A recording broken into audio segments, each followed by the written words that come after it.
नमस्कार, मैं बलवान सिंह। इस वीडियो में आप मेरे साथ कर रहे हैं पृथ्वी की गतियों के बारे में अध्ययन। ये जो पाठ है ये कक्षा छठी की भूगोल की पाठ्य पुस्तक पृथ्वी हमारा आवास जो है उससे लिया गया है।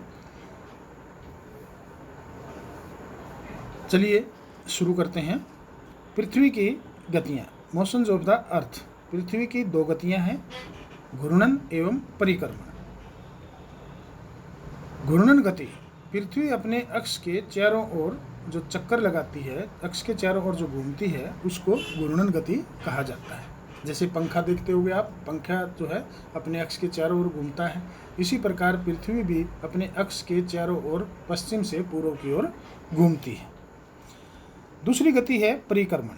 पृथ्वी जो है वो सूर्य के चारों ओर भी चक्कर लगाती है, जिसका एक निश्चित पथ है, एक जो है स्थिर कक्ष है। उस स्थिर कक्ष में पृथ्वी सूर्य के चारों ओर जो चक्कर लगाती है उसको परिक्रमण कहते हैं। पृथ्वी का अक्ष एक काल्पनिक रेखा है, वास्तव में ऐसी कोई पृथ्वी पर रेखा नहीं है। ये जो है ग्लोब पर एक रेखा बनाई गई है ताकि पृथ्वी का अध्ययन किया जा सके। जो अक्ष है पृथ्वी का वो इसके कक्षीय स्थल से 66.5 डिग्री का कोण बनाता है। वह समतल जो कक्ष के द्वारा बनाया जाता है उसे कक्षीय समतल कहते हैं। हम इसको चित्र के द्वारा अच्छी तरह से देख सकते हैं। यहाँ पर जो चित्र दिया हुआ है इसको आप ध्यान से देखना। चित्र 3.1 में जैसा कि दिखाया गया है कि जो पृथ्वी का अक्ष है, जो यानी उत्तर ध्रुव को दक्षिणी ध्रुव से जो रेखा मिलाती है, इसको जो है, इस रेखा को जो है अक्ष कहते हैं। आप इस अक्ष को देख रहे होंगे कि ये सीधा नहीं है, ये 90 डिग्री का कोण नहीं बना रहा है, बल्कि ये अपने समतल जो कक्ष है इसका, या कक्षीय समतल से जो है 66.5 डिग्री का कोण बनाता है। और यहाँ से जो इस स्थिति से जो है ये 23.5 डिग्री जो है इधर झुका हुआ है। अक्ष जो है पृथ्वी का 23.5 डिग्री झुका हुआ है। तो इस प्रकार से पृथ्वी का अक्ष जो है वो झुका हुआ है। इसके झुके हुए के कारण जो है क्या क्या महत्वपूर्ण जो घटनाएं होती है वो आपको अभी आगे बताएंगे। पहले हम पृथ्वी की घूर्णन गति के बारे में अच्छी तरह से जान लें। तो दूसरे चित्र के अंदर दिखाया गया है कि सूर्य की रोशनी जो है पृथ्वी पर पड़ रही है। यहाँ पर उत्तर ध्रुव और दक्षिणी ध्रुव, ये जो है आपका उत्तरी ध्रुव है, ये दक्षिणी ध्रुव है, ये पृथ्वी का अक्ष है। और जहाँ पर सूर्य की रोशनी पड़ रही है इस भाग में, ये जो भाग है यहाँ पर सूर्य की जो रोशनी पड़ रही है, इसमें जो पीला रंग दिखाया हुआ है, तो इस भाग के अंदर है दिन। तो जो सूर्य की रोशनी जिस भाग में पड़ती है वो उसको कहते हैं हम दिन, और जिस भाग में सूर्य की रोशनी नहीं पड़ती वहाँ होती है रात। और दिन और रात के बीच में जो ये वृत्त है, ये जो रेखा है ये वाली, इसको हम कहते हैं प्रदीप्ति वृत्त, जो दिन और रात को विभाजित करते हैं। पृथ्वी जो है अपने अक्ष पर एक चक्कर पूरा करने में लगभग 24 घंटे का समय लेती है। यानी जो पृथ्वी की घूर्णन गति है, यानी घूर्णन कितना होता है, घूर्णन 24 घंटे में पूरा होता है। और इस समय काल को पृथ्वी दिन कहा जाता है। इस समय काल को पृथ्वी दिन कहा जाता है, और इसको पृथ्वी की दैनिक गति भी कह सकते हैं। अब मान लो कि पृथ्वी की घूर्णन गति नहीं है, अर्थात पृथ्वी अपनी दूरी पर नहीं घूमती है। यदि घूर्णन गति ना हो तो क्या होगा, तो देखिए आप कि एक हिस्से में तो हमेशा जो है दिन रहेगा और दूसरे हिस्से में अंधकार रहेगा, अंधेरा छाया रहेगा, और वहाँ पर जो है पूरे समय जो है ठंड रहेगी। तो ऐसे में इस हिस्से पर जो है वो जीवन संभव ही नहीं होगा। तो इस प्रकार से पृथ्वी की जो घूर्णन गति है उससे दिन और रात बनते हैं। अब बात करते हैं पृथ्वी की परिक्रमण गति का, यानी जो पृथ्वी की जो दूसरी गति है, जो सूर्य के चारों ओर एक निश्चित कक्ष में चक्कर लगाती है, उसको परिक्रमण गति कहा जाता है। ये जो परिक्रमण है, यानी सूर्य की जो परिक्रमा करती है धरती, वो 365 सही 1/4 दिन में जो है पूरी करती है। तो इसको हम पृथ्वी की परिक्रमण गति कहते हैं, या दूसरी गति। 365 सही 1/4 दिन। तो सुविधा के लिए 6 घंटे का जो है, 6 घंटे को हम जो है जोड़ते ही नहीं। अब 6 घंटे का क्या करते हैं, तो 4 वर्षों में प्रत्येक वर्ष के जो 6 घंटे बचे हुए हैं, उन 6 घंटे जो है उनको मिलाकर एक दिन बना लेते हैं, जो कि 4 साल में 24 घंटे हो जाते हैं। इस एक अतिरिक्त दिन को जो है चौथे साल फरवरी के महीने में जोड़ दिया जाता है। फरवरी का जो महीना है 28 दिन का जो होता है, 3 साल लगातार 28 दिन का, तो चौथे साल में वो 28 के बदले में 29 दिन का हो जाता है। और जिस साल पर जो है हम फरवरी के महीने में एक दिन जोड़ते हैं, वो साल जो है लीप का वर्ष कहलाता है। बाकी के जो साल होते हैं उनमें केवल 365 दिन होते हैं। हम जो 6 घंटे हैं, यानी 1/4 जो भाग है, उसको नहीं जोड़ते। और चौथे साल जो है उसमें 366 दिन होते हैं, जिसको हम लीप का वर्ष कहते हैं। तो लीप के वर्ष के अंदर 366 दिन होते हैं, क्योंकि चौथे साल में हम जो 6 घंटे थे, 4 साल के अंदर 24 घंटे हो गए। उन 24 घंटे का एक दिन, उस एक दिन को हम जो है फरवरी के महीने में जोड़ देते हैं, जिससे फरवरी के जो है 29 दिन हो जाते हैं। तो पृथ्वी की परिक्रमण जो गति है दूसरी, उससे पता क्या चला हमें कि ये 365 से 1/4 दिन में चक्कर लगाती है सूर्य के चारों ओर। और इसमें हमने आपको लीप के वर्ष के बारे में बताया, वो कैसे बनता है। और लीप के वर्ष में फरवरी के कितने दिन होते हैं, 29 दिन होते हैं। लीप का वर्ष जो है, चौथा वर्ष जो है लीप का होता है। हर चौथा वर्ष जो है लीप का साल होता है।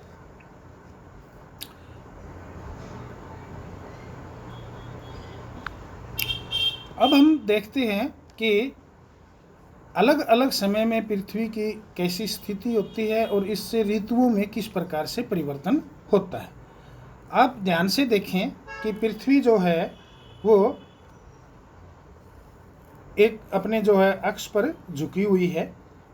और ये सभी चित्रों में आप देखोगे, इस चित्र में देखो, इसमें भी देखो, इसमें भी और इसमें भी, तो पृथ्वी जो है अपने जो कक्ष में है, जो इसका ये कक्ष दिया हुआ है, ये इस कक्ष में जहाँ पर भी है वहाँ पर जो है ये एक ही दिशा में झुकी हुई है, अलग अलग दिशा में नहीं झुकी हुई। आप अच्छी तरह से चित्र को ध्यान से देखो कि प्रत्येक जो जगह पर है, इसमें इस स्थिति में देखिए, इस स्थिति में भी, इस स्थिति में और इस स्थिति में देखोगे तो पृथ्वी जो है एक ही दिशा में झुकी हुई है।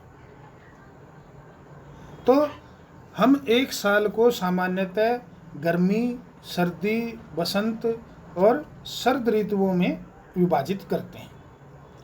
और ये जो ऋतुओं में जो परिवर्तन होता है, ये अलग अलग जो ऋतुएं आती हैं, ये ऋतुएं पृथ्वी के सूर्य के चारों ओर चक्कर लगाने के कारण आती है।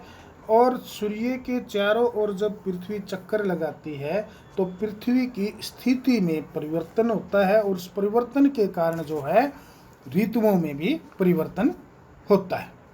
तो यहाँ पर हम शुरुआत करते हैं 21 जून से। तो 21 जून की स्थिति को देखते हैं। पहले देखिए 21 जून की स्थिति में क्या है। 21 जून की स्थिति देखिए आप सूर्य की और पृथ्वी के संदर्भ में। तो यहाँ पर जो है पृथ्वी का ये अक्ष है, ये उत्तरी ध्रुव है और ये है दक्षिणी ध्रुव।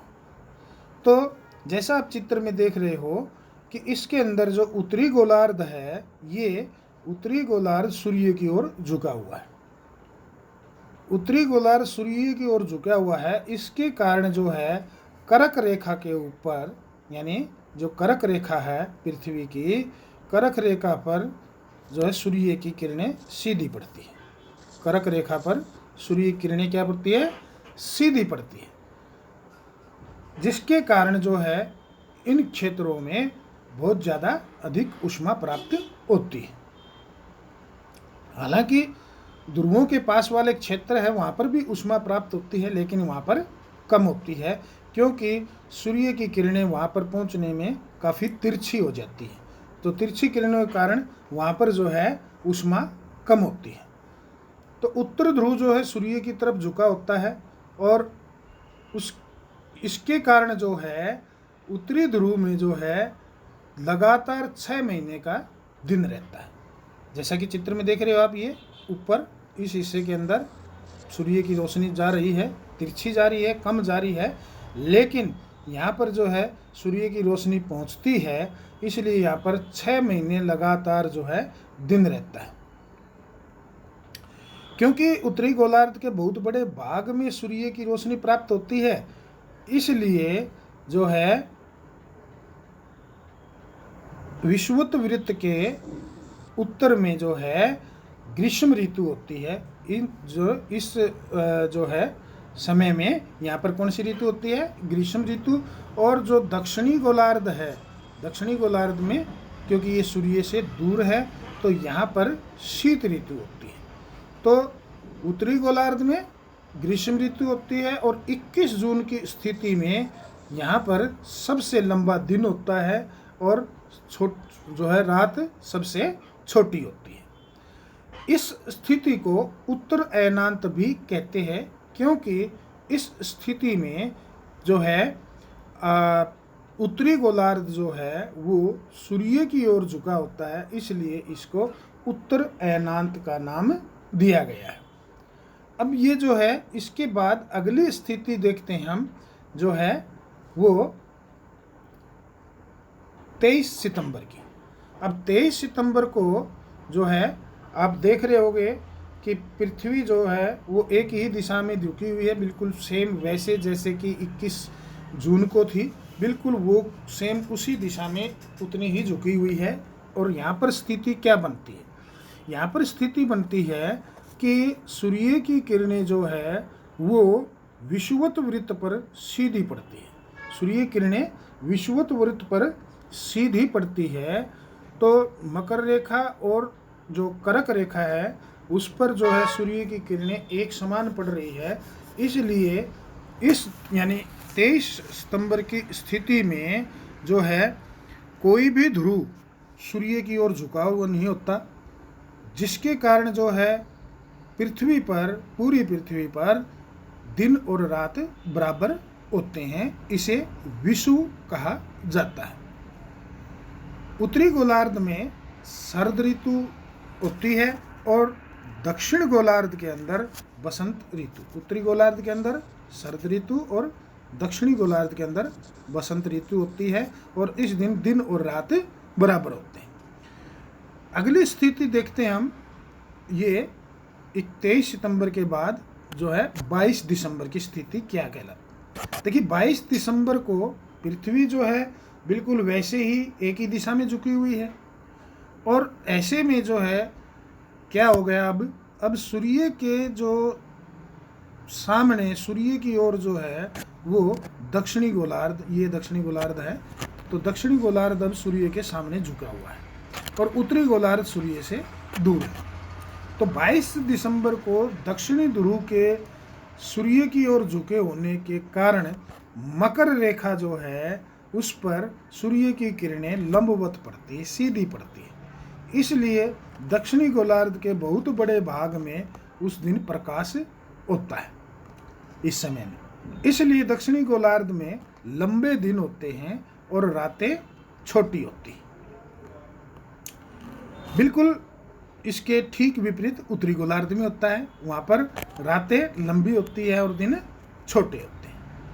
पृथ्वी की इस अवस्था को जो है दक्षिण अयनांत कहा जाता है, क्योंकि दक्षिणी ध्रुव जो है वो सूर्य की ओर झुका हुआ होता है, इसलिए इसको दक्षिण अयनांत कहा जाता है।